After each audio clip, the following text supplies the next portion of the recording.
Before Colgate was here, any of these buildings, the Oneida people and their ancestors lived here for millennia. The Oneida Nation is one of 6 nations of the Haudenosaunee Confederacy with a rich history and continuing presence throughout their homeland. Through false promises and broken treaties, the Oneida and other members of the Haudenosaunee Alliance were dispossessed of their homelands. This is a painful history. And I'm also quite certain that the watershed, the air, the soil, the flora and fauna that we look at today would also disapprove of this takeover. It's evidenced by a decrease in populations and biodiversity and pollution.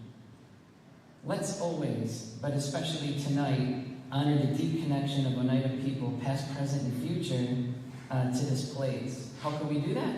Well, Braiding Sweetgrass offers one way, right? In my mind, it's a bit of a manifesto offering guidance on how we can restore our relationship with the natural world. Dr. Wall Kimmerer is at once a storyteller and a mythologist. She's a scientist, a philosopher, a historian of our natural world. Powerful but graceful, humble and forceful, a Native American and a writer. And she's a distinguished faculty member at SUNY College of Environmental Science and Forestry, my alma mater. And I don't know how these things happen, but if there was a scale for admiration, mine would be off the charts for Dr. Kimmerer. She is amazing. Without further ado, let's give a nice, really warm Colgate welcome to Dr. Robin Kimmerer.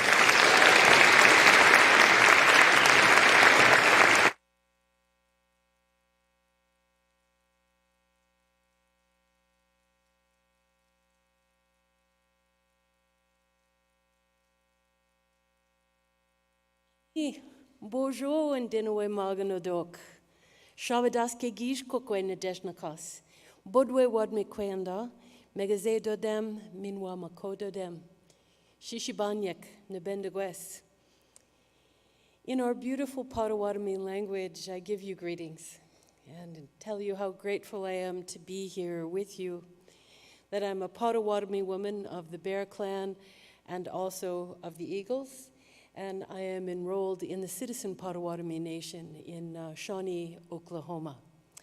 My home is right over the hill from here in Onondaga County, right near Fabius, just not far from you at all. So we share this wonderful sense of place here.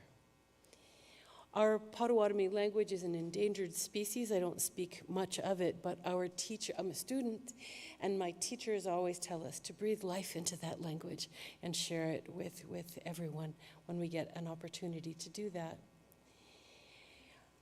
I want to begin with slides here. Oops. Point it that way. Nope, that's not working. Uh-oh. It's a good thing we have the oral tradition, huh? Thank you. Another element of our Potawatomi ways of knowing is that in our traditional protocol, we always begin with gratitude. And so I would ask us to think back to this morning when we first put our feet on Shkakmikwe, on Mother Earth, and remember that we had everything that we were given. That first breath of morning air, a cool drink of water, the sound of the first of the spring birds returning, the companionship of clouds and geese in the sky, the companionship of one another as people, the privilege of being students and teachers simultaneously, and the privilege of the purpose of the good work that unites us. Chi miigwech, as we say, much gratitude to all. Yeah, it's gonna, yeah, sorry. How about that? I didn't turn it on.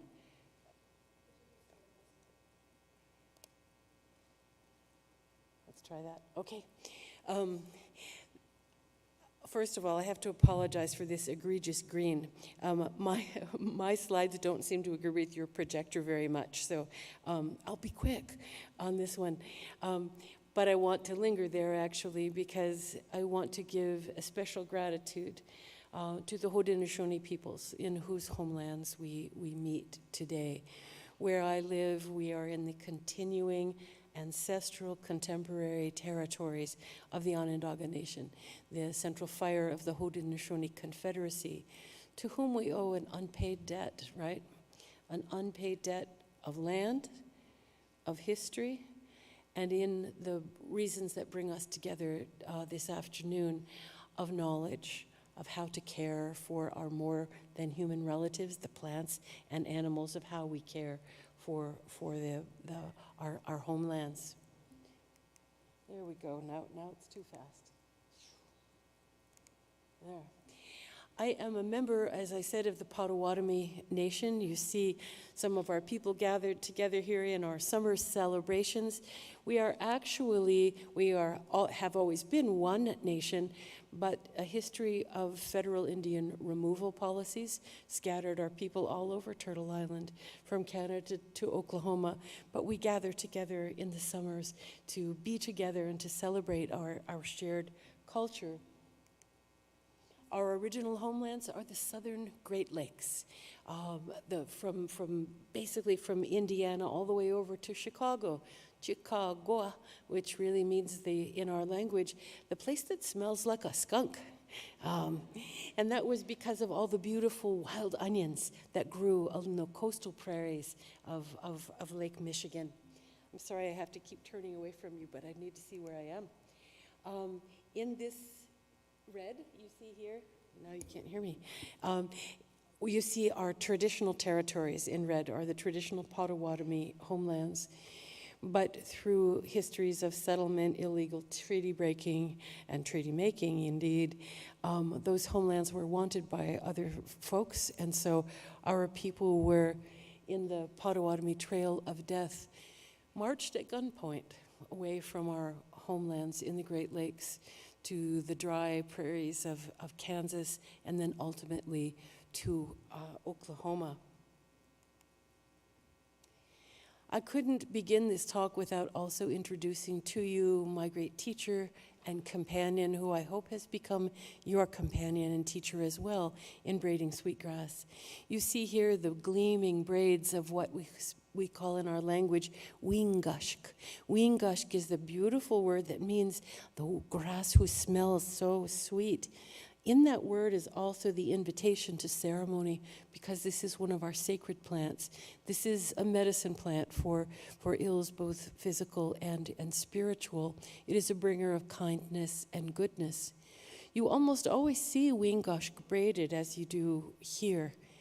And to understand that, I want you to know that in our creation stories, wingashk is said to be one of the first plants to grow on Mother Earth. As a plant ecologist, I can tell you that one of the favorite habitats for this plant is broken ground, places that have been disturbed. Sweetgrass comes and heals and ties that earth back together again. It is the hair of Mother Earth. And so if you cast your mind to the last time you braided somebody's hair, or they braided yours, and that relationship that formed between you in the braiding, that says, I care about you. I care about your beauty and your well-being and your health, and so I braid your hair. And that is why we braid sweetgrass, because it is Mother Earth's hair. It is a tangible sign of our regard for her well-being. In this plant also we see in these 3 strands many different teachings about what those 3 strands mean, but in the dominant story mode of Braiding Sweetgrass, the book, they stand for 3 different ways of knowing. One is traditional ecological knowledge, TEK, or indigenous knowledge, indigenous science. One of those ways is scientific ecological knowledge, because I'm also trained as a Western plant ecologist. But you know what? Both of those are human ways of knowing.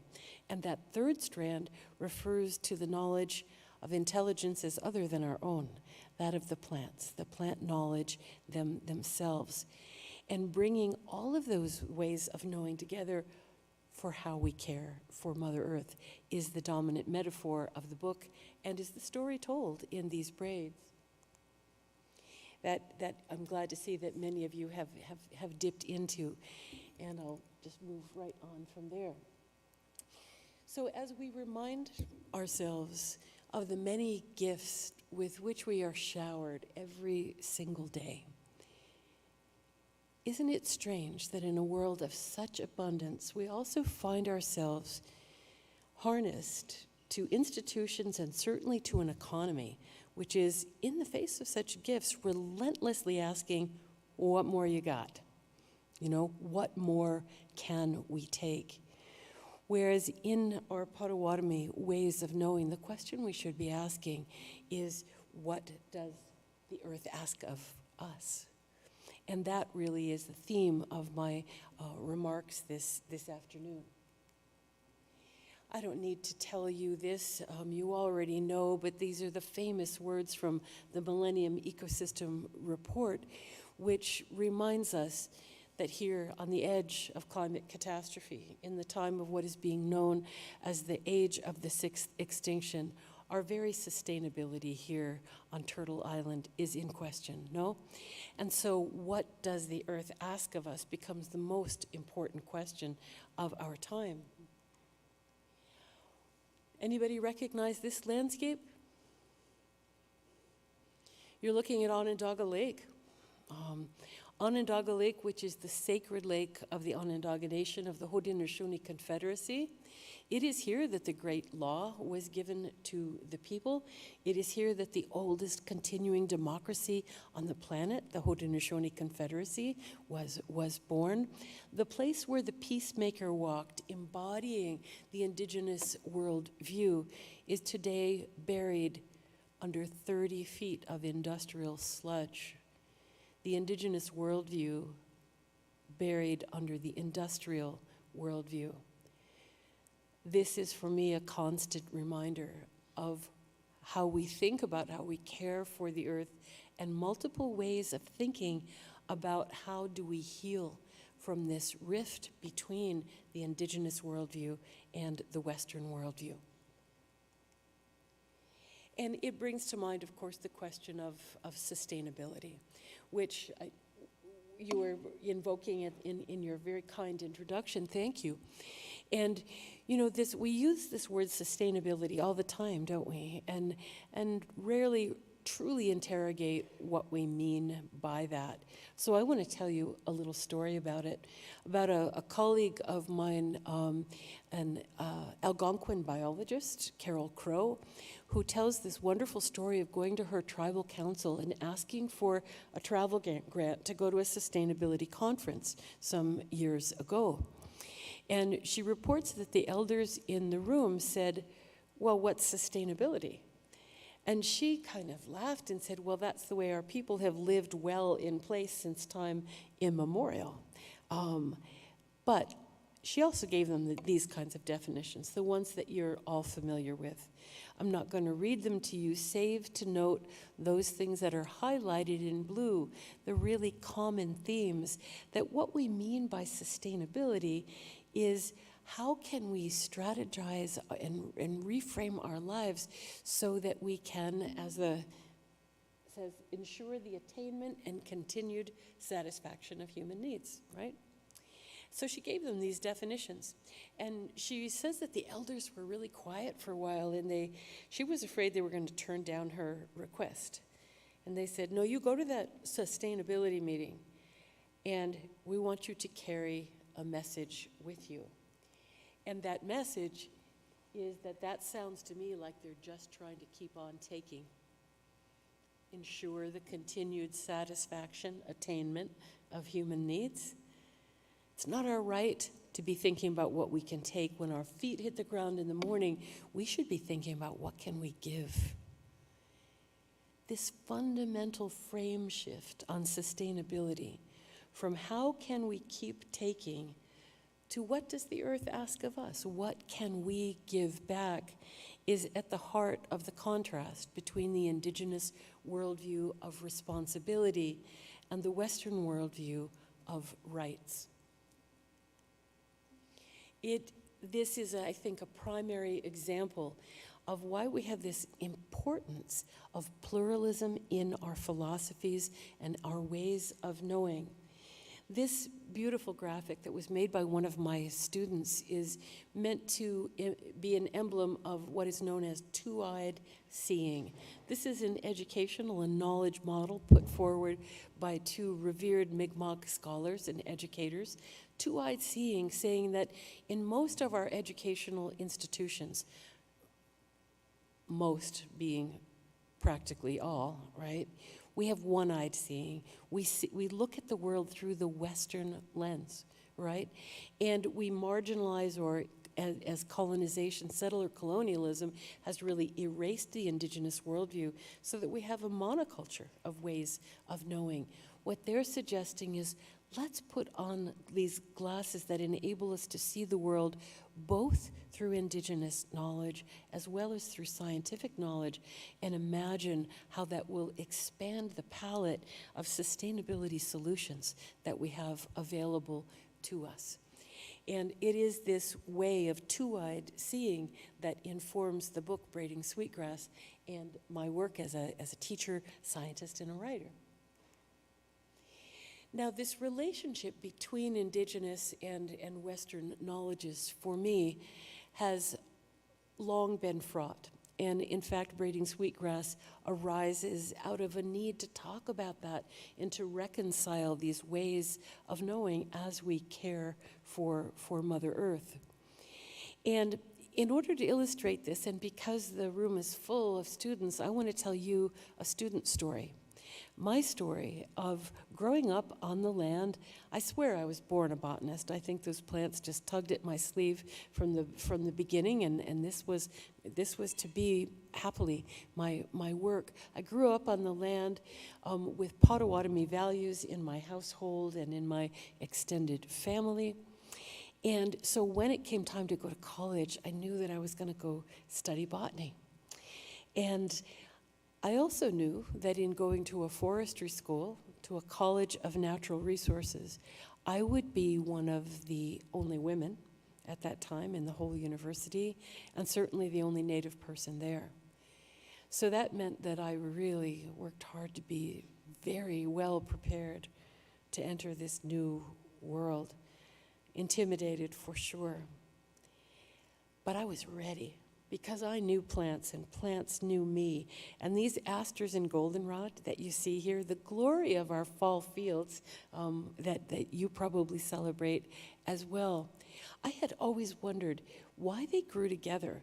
They have a similar ecological niche, but they could have satisfied their ecological needs by living on opposite sides of the field, but they don't. They grow together, intermingled in this way, which is just so gorgeous. So I was ready for when my professor said, "So Miss Wall, why do you want to study botany?" And I said, "I want to know why goldenrod and asters look so beautiful together." And he looked at me like, "Miss Wall, that is not science." He said, "If you wanted to study beauty, you should have gone to art school." My well-prepared answer in shatters on the floor. So I said, "Well, I also want to know why plants make medicines for us. And I want to know why certain plants bend for baskets and others don't." And he said, "That's not science. That's not what we do here, but you take my classes, and then you'll know what plants are really all about, and you'll become a botanist then." That's why I look so happy in my freshman photo. This picture was taken on the same day of that freshman interview. I thought I had made a really big mistake. I had no vocabulary of resistance. I thought that everything that I knew and felt and understood and wanted to know about plants was suddenly wrong. After all, he was the authority. He was the botany professor. And so I was thinking that maybe I had made a really big mistake. My first day of the University of Education was in a way an echo of my grandfather's first day of education at the infamous Carlisle Indian School in Carlisle, Pennsylvania, whose motto was, "Kill the Indian to save the man." My grandfather, at 9 years old, taken from his family during the assimilation era, taken from his family, put on a train from Oklahoma to Pennsylvania. At 9 years old, can you imagine? Forbidden to speak his language, wear his own clothes, be his own self. My first day was an echo of those same engines of assimilation to say that what you bring, how you think about the world, is not welcome here. That's not two-eyed seeing, is it? That is one-eyed seeing that does violence to a whole way of knowing and contributing to its erasure. Our work in decolonizing education is to combat that erasure and bring back a balance and visibility to our ways of knowing. And this I am committed to as a botanist, as a writer, as an educator.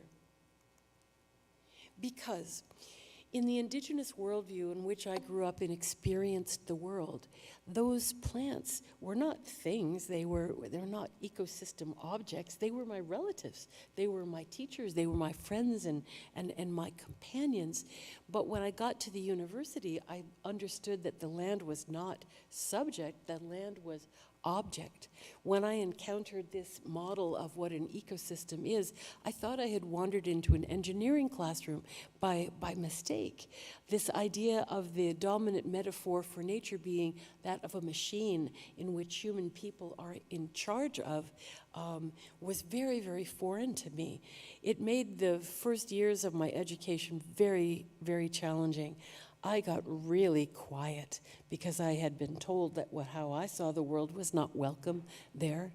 And my students, my botany students in particular, like to hear me tell them about how I almost failed freshman botany.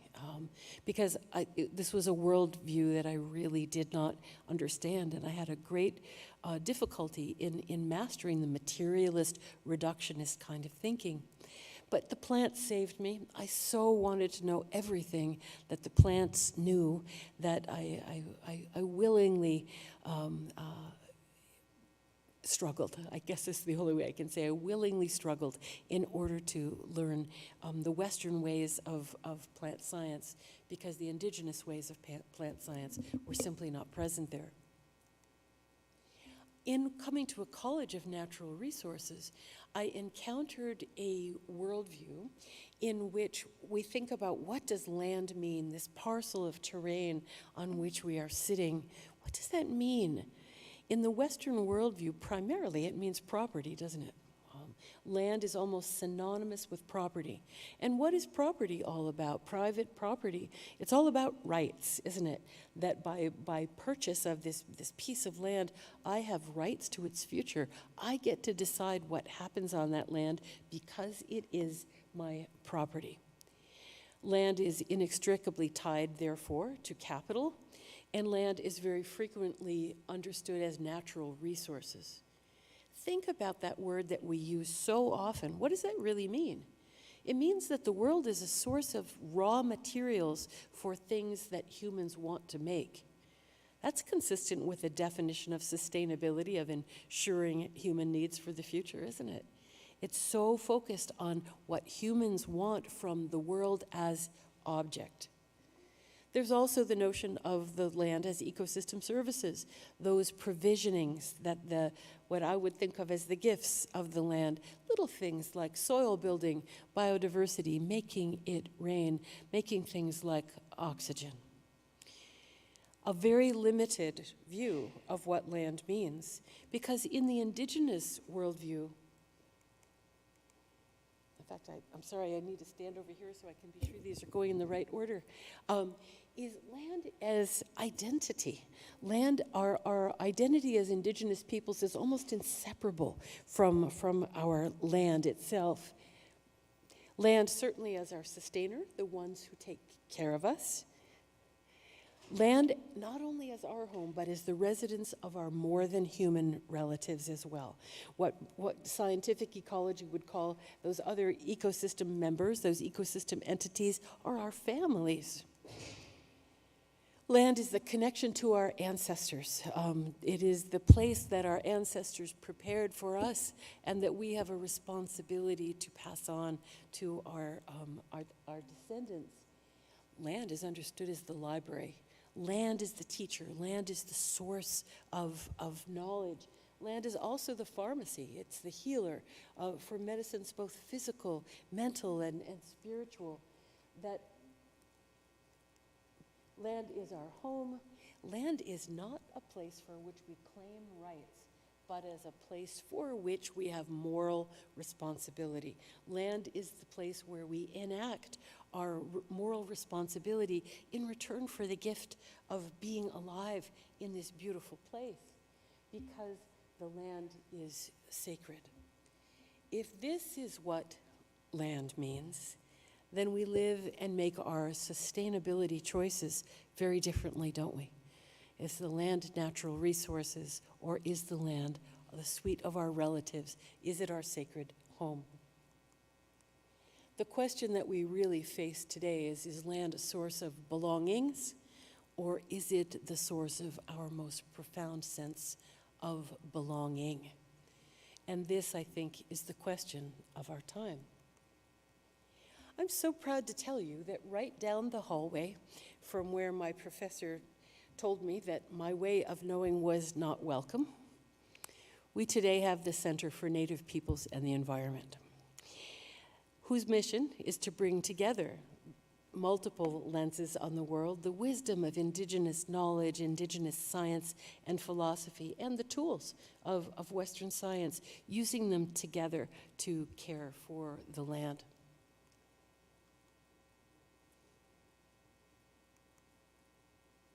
Where two-eyed seeing is what we do.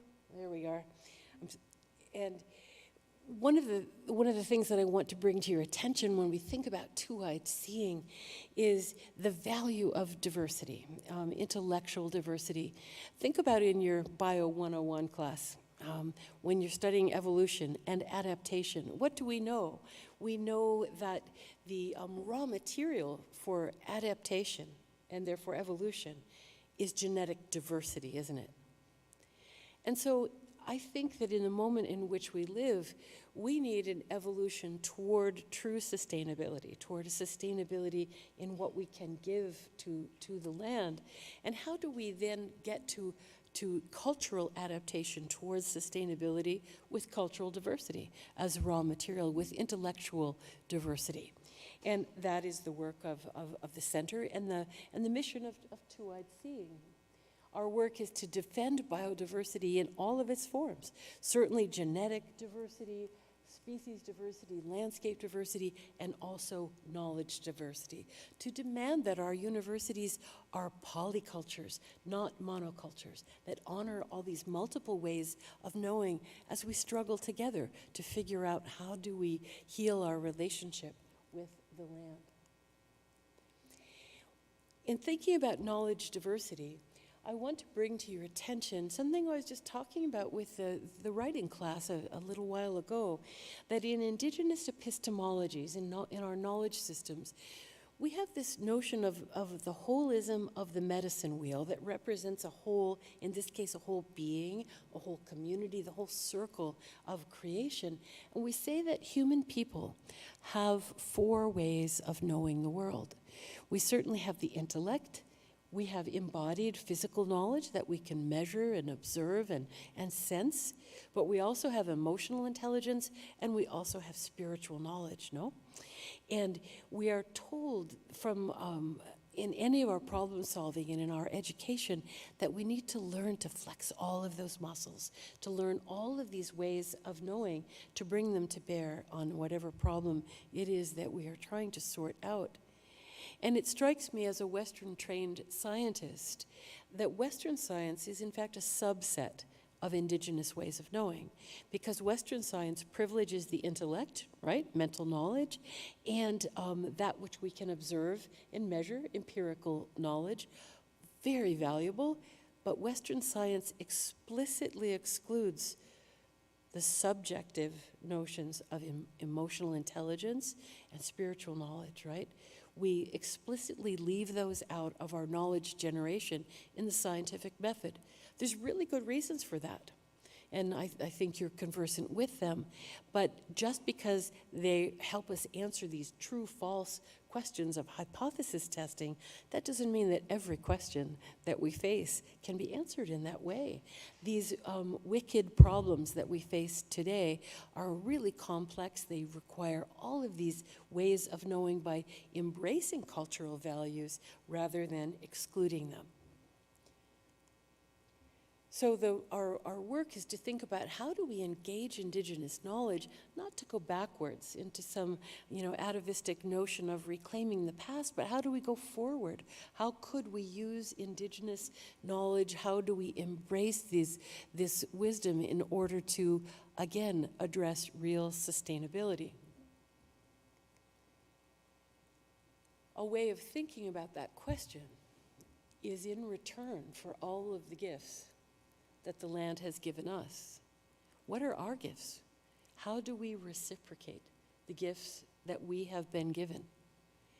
And that's what I want to focus on for the remainder of my talk.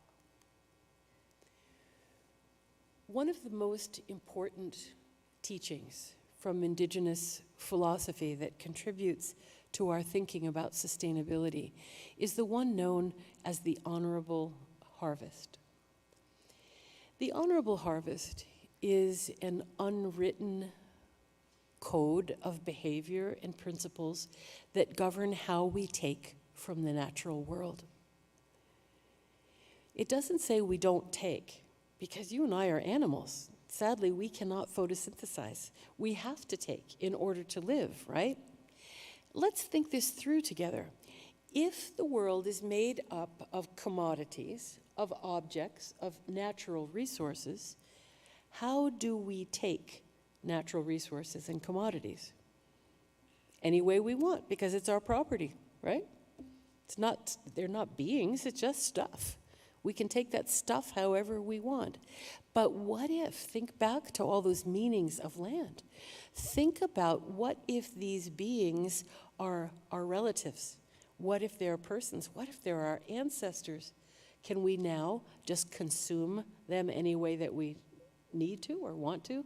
Of course not. We are ethically bound to consume in such a way that we honor the gift of their lives.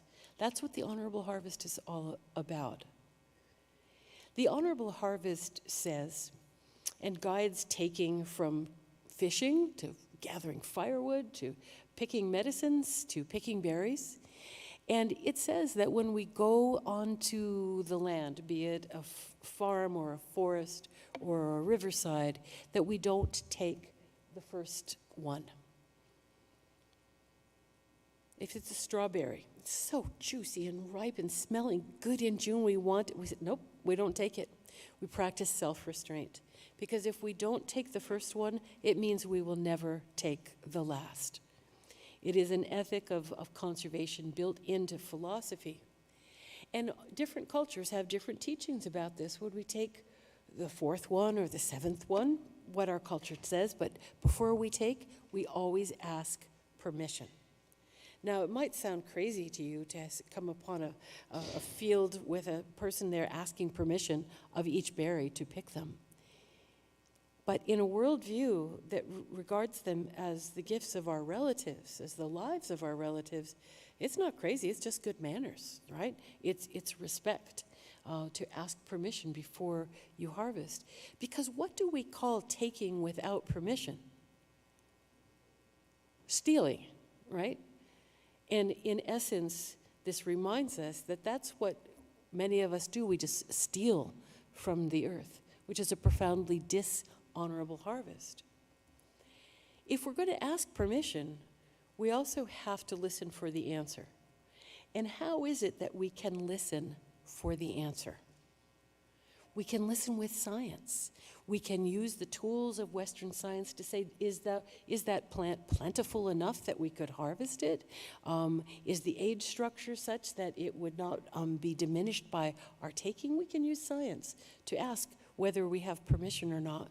We can also use those intuitive cultural tools as well. But you know what? Sometimes the answer is no. Sometimes the answer is no. And what do you do then? You go home with your basket empty, remembering that this is not your property. If we do fill our basket, what we say next is that we have to use everything that we take. These are lives that are given to us, and so we don't waste those lives. Use everything that you take.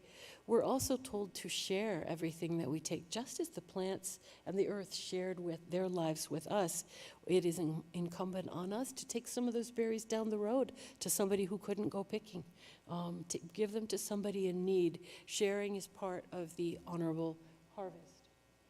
Be grateful. Practice gratitude in reciprocity for everything that you've been given. Minimize harm. Take in such a way that it doesn't diminish the ability of the land to continue to provide. Share what you've taken, there's that one, and reciprocate the gift. To give back. How do you give back to strawberries? Well, you'd have to know strawberries. You'd have to know what they want, right? You'd have to come into a relationship with them. You will have to pay attention to them and give them respect and regard. And when we then say, well, we can reciprocate the gift, well, I'm gonna weed around you or go plant new seeds in a new place, right? This is how we reciprocate the gift, by caring for the land and the plants in this particular example. How do we reciprocate the gifts of the earth? We have many gifts of our own making. I just put together a word collage of many of the gifts that we have that we can use to reciprocate the gifts of the land. But you'll notice there's one in particular that I wanted to speak of with all of you. Yes, regenerative economies. Yes, using science. Yes, using arts is ways to reciprocate the gifts of the land. But what about your role as in education, as a student and as a faculty member? Teaching and education is, I think, one of our most powerful ways to know our gift. This brings me back to talking with our with elders around a fire one time at a tribal gathering, and I'll be honest with you, they were teasing me for having a PhD in botany, like, oh yeah, like now you know everything. You're overeducated, you know, the kind of teasing that you might get for having spent your life in a classroom. And so we got to talking about what does it really mean to be an educated person? Is it years in school? Is it credits? Is it books read? Is it years on the land? How closely you've listened to elders? How closely you've listened to intelligences other than your own? The definition that they gave of an educated person is one that has guided me ever since, and so I want to share it with you. It is not this kind of education that homogenizes all of us, that says there is one way to look at the world. There are so many ways to look at the world. An educated person is one who knows their own gift, who has asked themselves the question of what does the earth ask of us, and what will I give in return? Knows their own gift and how to give them in the world.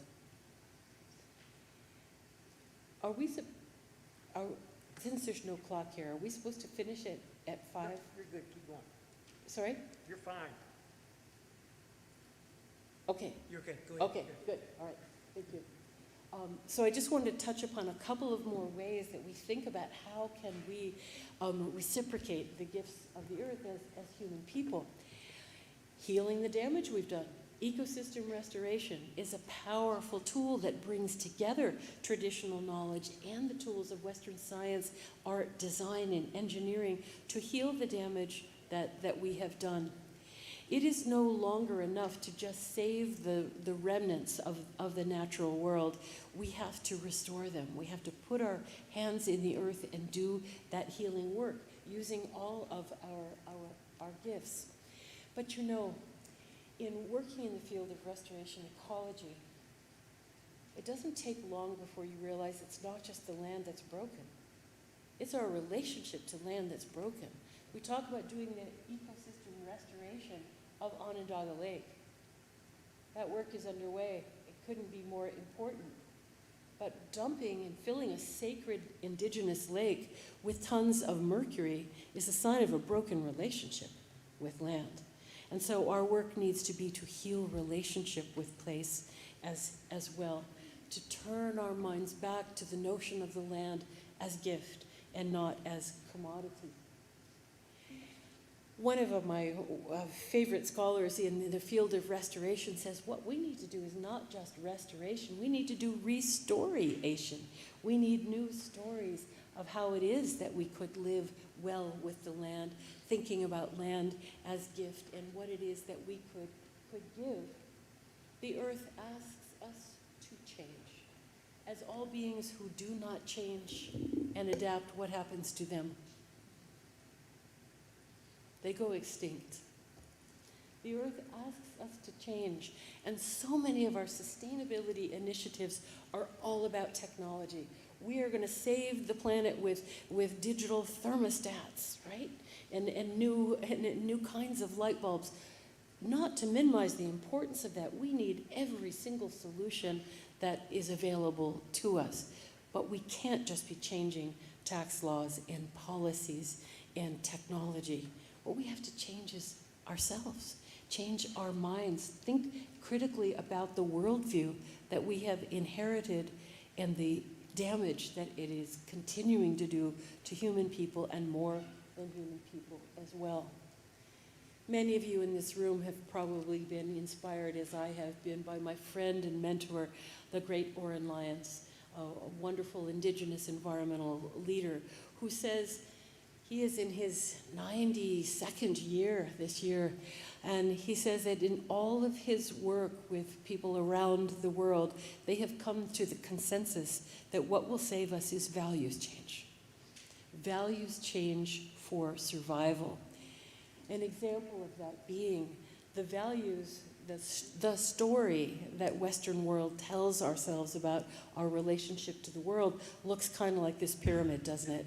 It's the pyramid of human exceptionalism that says that human beings are at the top of some fictional pyramid that somehow makes the world our property, right?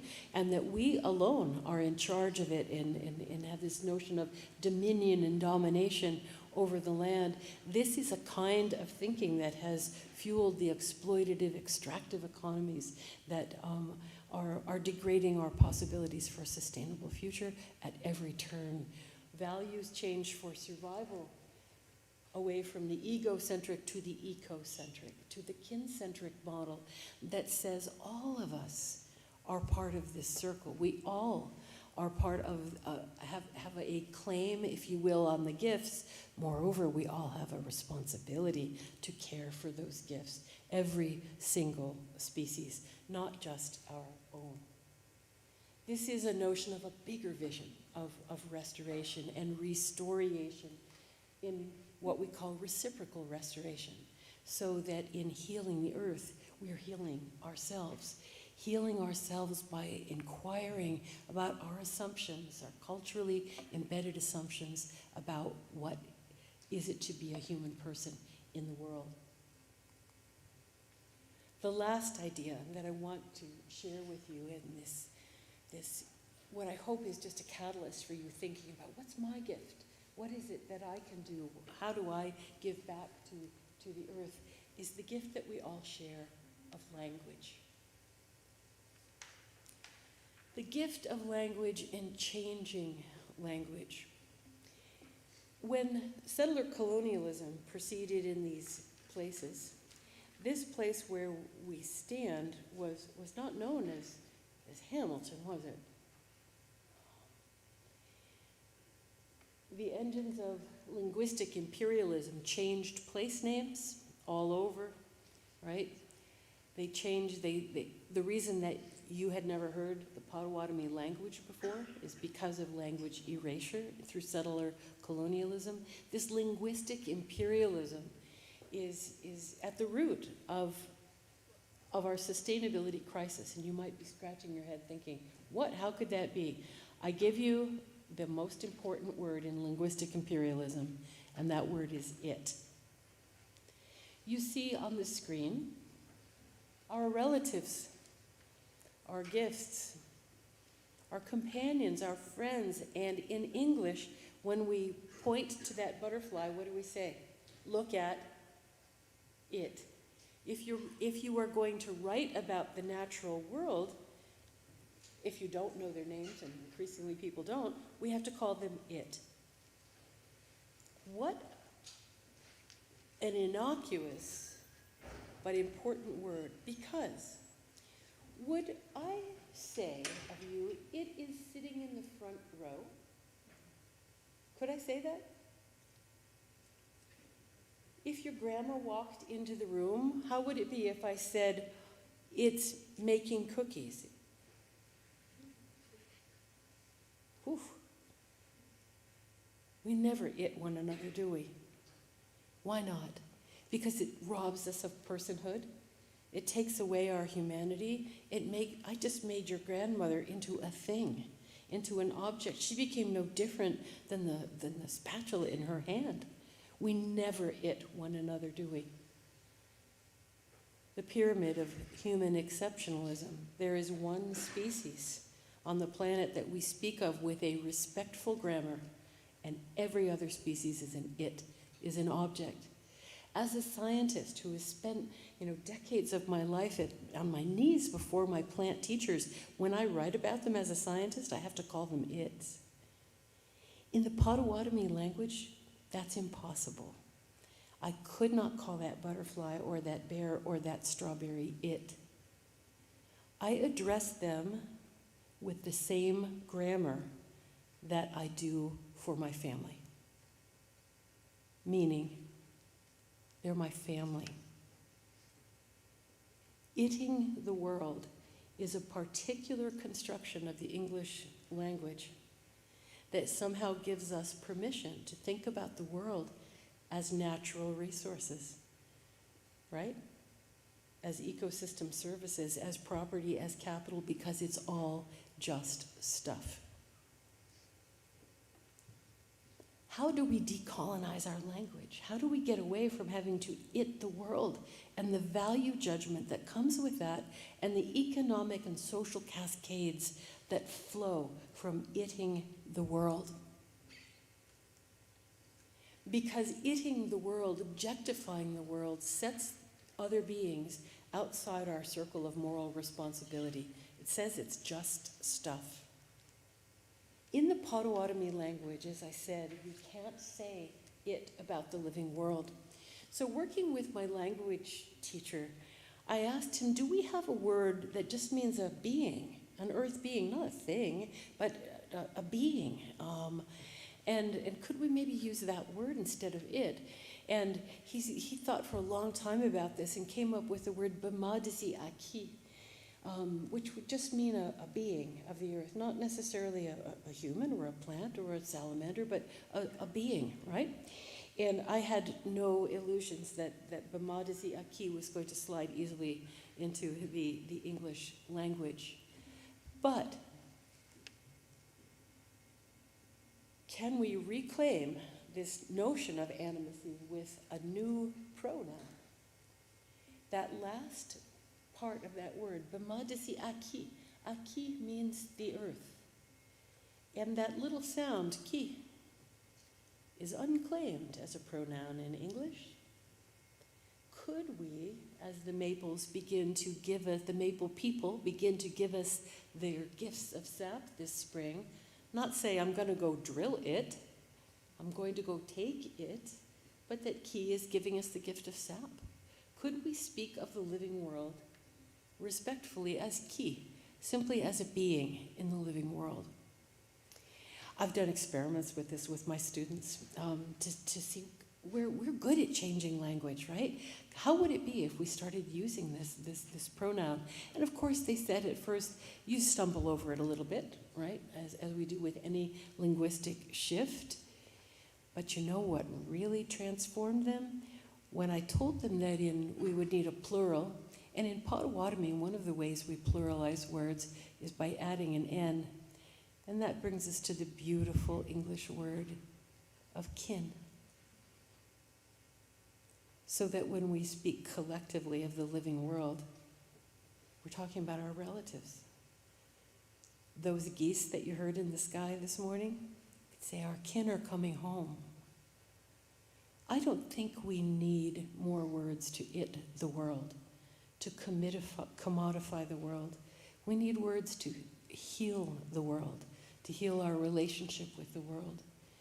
And in this example of pronouns of kinship and relationship, we have a model to consider for what would it be like to live in a world of kinfolk. And what my students said as they stumbled with trying to play with these words is, yeah, it's hard, it's a little bit cumbersome, I really make mistakes all over the place, but you know what? It feels right, and it makes me happy to not it the world. In closing, this notion of language has implications far beyond how we speak to one another, because this notion of not saying it about the world is supporting the notion of the personhood of all beings, isn't it? That no one is an it.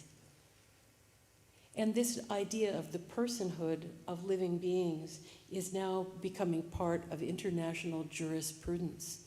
You probably know that in this slide you are looking at the sacred Wanganui River in Aotearoa, New Zealand, where the Maori people have worked tirelessly for decades to have the rights of personhood for their sacred river recognized by the government. So that who gets to decide whether this river is dammed or polluted, or that whether the beings in it get to live or die? Should it just be that one species at the top of that fictional pyramid? Nope, it's the river itself. The river gets to have a voice in its own being and the own decisions about it. This is part of the rights of nature movement. Did you know that in indigenous-led governments, such as that of Bolivia and in Ecuador, the rights of nature are written into the Constitution? I don't want to minimize the tremendous challenges in acting on these aspirations and provisions, but here you see that it is possible to use the indigenous worldview as a basis for law and governance in our relationships with the natural world, and suits on behalf of the rights of rivers and rights of forests are going on as we speak. Did you know there was a proposal for the rights of Lake Erie that was put forth in the city of Cleveland? What about the rights of Onondaga Lake? This is manifest in the Universal Declaration that is before the United Nations today, the UN Declaration on the Rights of Mother Earth. And I had the great honor and privilege of addressing the General Assembly a few years ago in support of this declaration for the rights of Mother Earth. And I will close with that very hopeful statement that this ancient idea of the personhood of living beings that you see manifest in the honorable harvest, that you see in language, is on the cusp of transforming our relationships, healing our relationships with the living world. And you know, I sometimes despair that I cannot single-handedly topple the fossil fuel industry or put Monsanto out of business. You know, this is not within my power, and it's probably not within most of your power yet. But we do have the power to change how we think. We have the power to change our minds. We have the power to change how we speak and how we think about the living world so that we move toward justice. And I would close with the words of a great teacher and mentor, the late clan mother at Onondaga Nation, Audrey Shenandoah,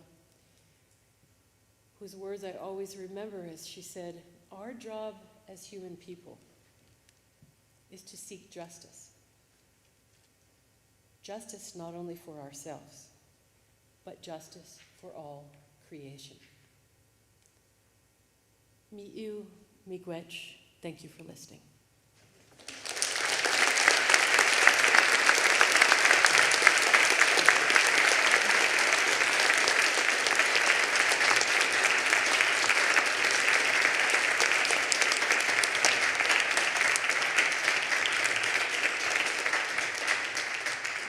We have a couple of microphones up here.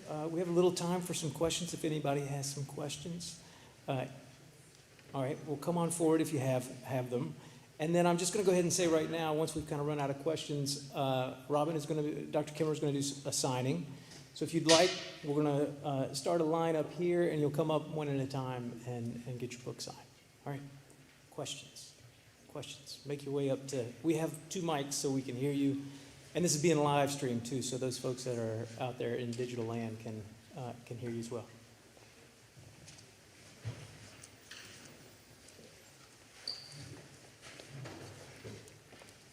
Hi.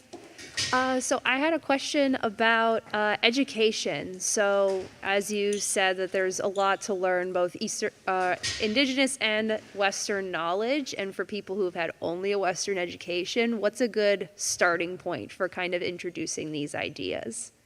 Great question. There's all kinds of course, increasing volume and richness of Indigenous scholarship on these questions. So I would say read. And one of the most important elements, I think, is to cultivate your ability to embrace this other worldview by spending time with other beings, with intelligences other than your own. Indigenous knowledge really starts to, I would say, penetrate into your consciousness when you're in the presence of other beings, like birds and rivers and trees. Pay attention to the teachers around us. And that's a powerful way into understanding the world as full of tree people, grasshopper people, etc., which is at the heart of the Indigenous worldview, the personhood of all beings. So experience it for yourself. Thank you. Yeah. Hi. So I used to work on a organic farm, and I just have a question about what do you think about weeding, and are weeds gifts, and like how do we conceptualize like unfavorable non-human beings within this gift economy? Oh, what a great question. And I'll tell you that I have a lot of time to think about that while I'm weeding my garden. Me too. Thinking, what am I doing here? Here's what I think about that. They are gifts. Weeds in our gardens have really important ecological roles, don't they? Many of those deep tap-rooted ones are bringing minerals up from below that our plants need. So I think our job is to create balance between the so-called cultivated plants and the plants that are what one of my students calls self-growing vegetables. Is another way to think about so-called weeds. Did you know that most of the weeds in your garden are utterly delicious? When I'm weeding my garden, I have a basket nearby so that I'm putting much of what I'm weeding out of my garden into a basket for food.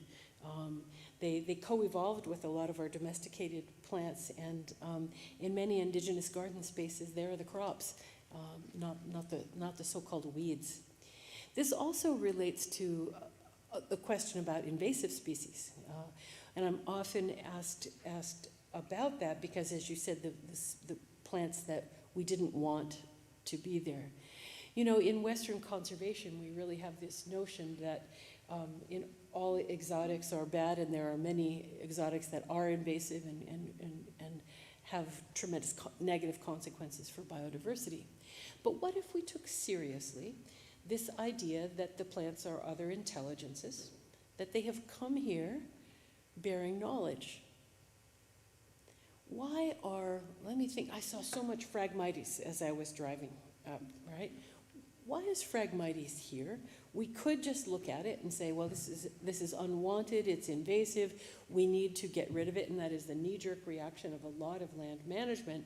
But why is it here? It's here because we have put so much nitrogen and phosphorus into our waterways that our native cattails can't take it up. Maybe they're coming here to teach us something. Maybe they're showing us something.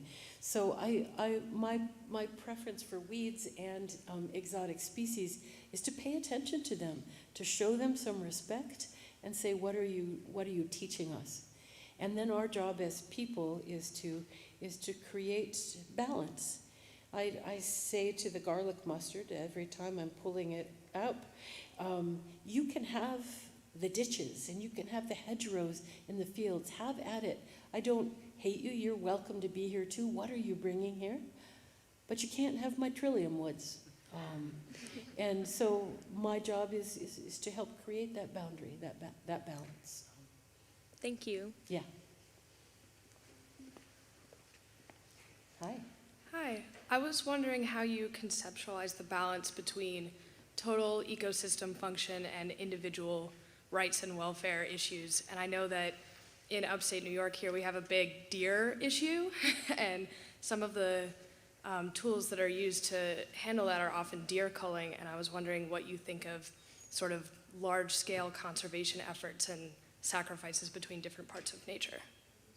Yeah, the situation that you're talking about in terms of the overabundance of deer is very much, of course, a consequence of colonial land management, right? That has created this overabundance of deer, which, as you know, also is decimating the rest of the ecosystem.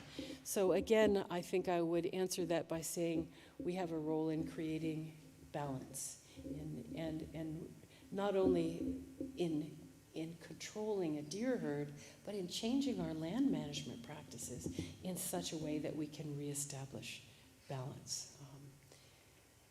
Yeah, so that's how I would think about it. Thank you. Yeah.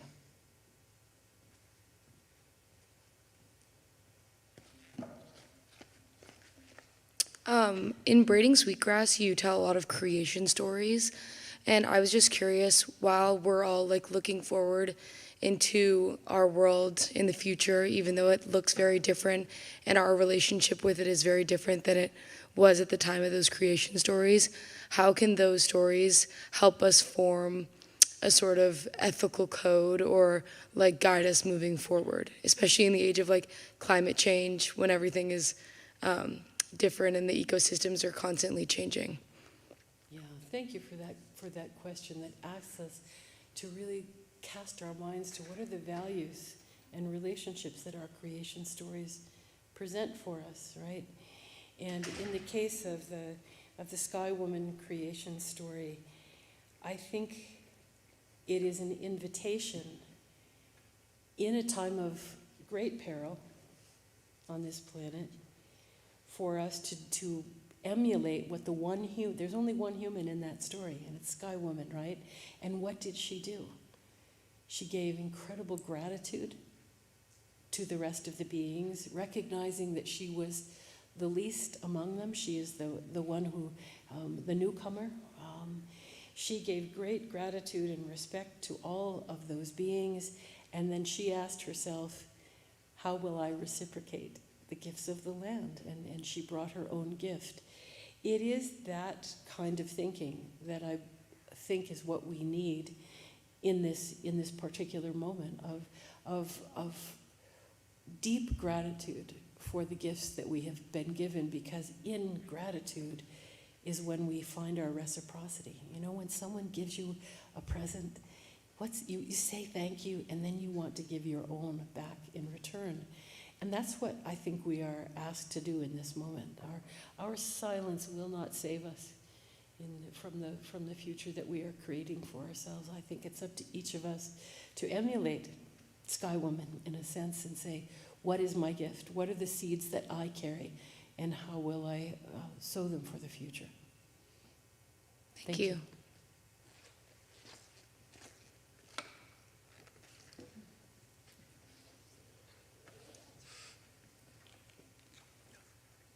I'm so very grateful to your book.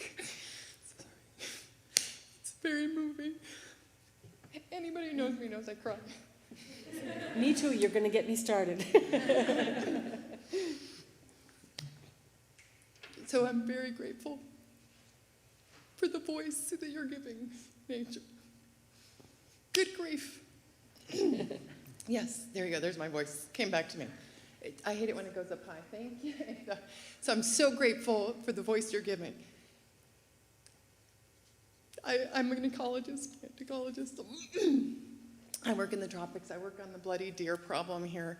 I work on a lot of these things. And one of the things I struggle so hard in teaching is that connection to the beauty of nature and all the organisms and not the it. God, you said it so well. Not the it. But it's so hostile right now in nature. Like right now, even in upstate New York, we have the overabundant deer. Ticks are 78% of our ticks have Lyme disease, if you didn't know it. That's what it is in Hamilton. And so making that connection, I'm finding it harder for students and for the people around me to do, because now going into the woods and being in nature is hostile. And so how do we communicate this importance of giving back and appreciating and learning and knowing when, and right now it's hostile. This is the thing I'm struggling with so much. So advice would be great. Yeah, I think you're absolutely on target, and when I think about ticks in particular, it is in that regard of the way it keeps us out of the woods. It keeps us from sitting. They can keep us. They're our kin too, from sitting on the ground, from lying on the ground and looking up at a tree. But I think what we have to do is to find other ways to engage with the natural world, right? We were talking in our writing seminar about things like food. Our food is our way that we can connect with the living world. Our very breath is a way that we connect with the living world, that, I'm breathing in the gift of plant breath and breathing out a gift to them. So there are these being at some remove, I suppose, from the natural world. But I will tell you my own solution, and that is that I refuse to let the ticks keep me from being on the land, from being in the presence of my relatives.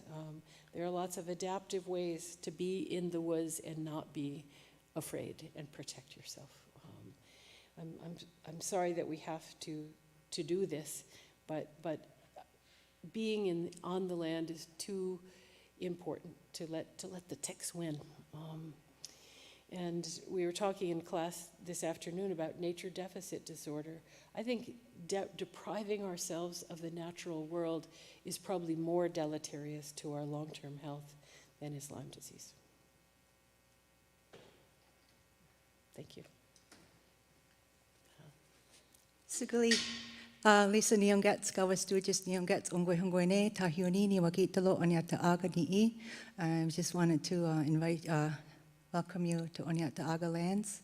And I want to, after you opened up with your tears, I'm like, okay, I'm getting up. I just wanted to say that I was diagnosed with breast cancer a couple years ago, and I happened upon your book, and the audio book, and I was in Florida when I was diagnosed. I was down on family vacation, and I couldn't get right in my head.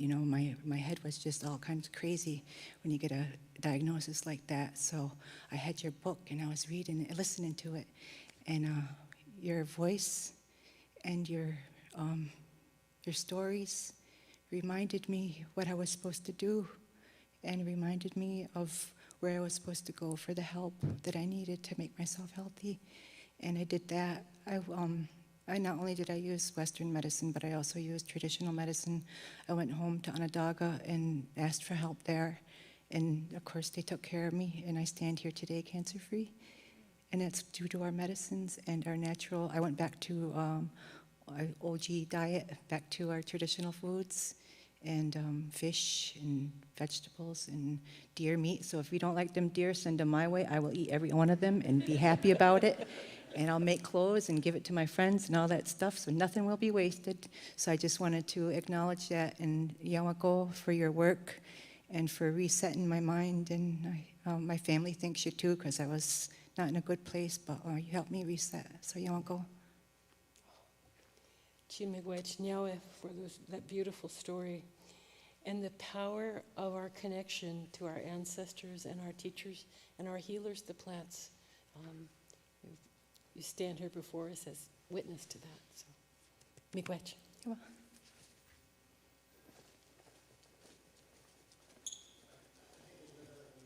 I agree. Wonderful. Yahweh. Thank you.